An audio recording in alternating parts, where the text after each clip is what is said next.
জুলাই গণঅভ্যুত্থানকে স্মরণ করতে ঢাকা বিশ্ববিদ্যালয়ের চারুকলার সামনে প্রতিস্থাপন করা হয়েছে এই জুলাই গণঅভ্যুত্থানের ওপর কিছু মূর্তি। যেমনটি আপনারা দেখতে পাচ্ছেন যে জুলাই গণঅভ্যুত্থানের একটি প্রতীকী চিত্র এখানে একজন গুলিবিদ্ধ শিক্ষার্থীকে কয়েকজন শিক্ষার্থী মিলে স্থানান্তরিত করতেছে। ঠিক যেমনটি আমরা নিচের লেখাটি দেখতে পাচ্ছি, জুলাই গণঅভ্যুত্থান এবং জুলাই বিপ্লব খচিত একটি খণ্ডচিত্র। আমরা ঠিক তার পাশেই দেখতে পাচ্ছি জুলাই গণঅভ্যুত্থানে যে পুলিশ যে শিক্ষার্থীর মুখ চেপে ধরেছিল সেই প্রতীকী চিত্র আমরা এখানে দেখতে পাচ্ছি। আমরা এখানে যদি একটু নিচে দেখার চেষ্টা করি, নিচে ঠিক লেখা আছে উই রিভল্ট, পানি লাগবে পানি। শহীদ মীর মুগ্ধের যে জনপ্রিয় যে বাণীটি, সেই কথাটি আজও স্মরণীয় হয়ে আছে। ঢাকা বিশ্ববিদ্যালয়ের চারুকলার শিক্ষার্থীরা তা ফুটিয়ে তুলেছে এখানে তাদের চিত্রকল্পের মাধ্যমে।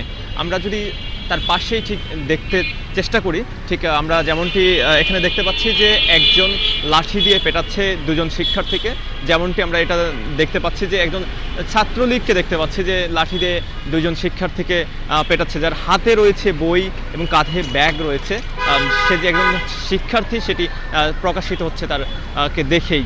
এবং নিচে আমরা দেখতে পাচ্ছি যে এর মাধ্যমে আমরা পেয়েছি নতুন বাংলা, নতুন সূর্যোদয়। সেই নতুন বাংলার যে মুখটি এই শিক্ষার্থীদেরকে জীবনের মাধ্যমেই আমরা পেয়েছি, তার প্রতিরূপ আমরা এখানে দেখতে পাচ্ছি। ঠিক আমরা যদি চারুকলার এই সামনে যদি ঠিক দেখার চেষ্টা করি যে এখানে পুলিশের কয়েকটি খণ্ড মূর্তি রয়েছে, যেখানে দেখা যাচ্ছে যে পুলিশ এখানে প্রটেস্ট করতেছে এবং শিক্ষার্থীদের বিরুদ্ধে দাঁড়িয়েছে। আমরা যদি দেখার চেষ্টা করি যে এই পুলিশের এই মূর্তিটি ঠিক একজন শিক্ষার্থীর বুকে গুলি চালানোর যে অবস্থাটা আমরা দেখতে পাচ্ছি এবং শিক্ষার্থীর বুকে যে গুলি লেগে রক্ত বের হয়ে যাচ্ছে সেটিও আমরা এখানে সুস্পষ্টভাবে দেখতে পাচ্ছি। এছাড়াও আমরা যদি দেখার চেষ্টা করি যে এখানে লেখা রয়েছে যে আমার ওপেন নির্দেশনা দেওয়া আছে, নেথাল উইপেন ব্যবহার করবে, যেখানে পাবে সেখানে গুলি করবে।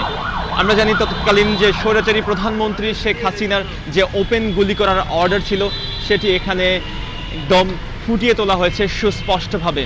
চারুকলার ঠিক সামনে আমরা এরকম জুলাই গণঅভ্যুত্থানের যে দৃশ্যপটগুলো তা সুস্পষ্টভাবে ফুটিয়ে তোলা হয়েছে।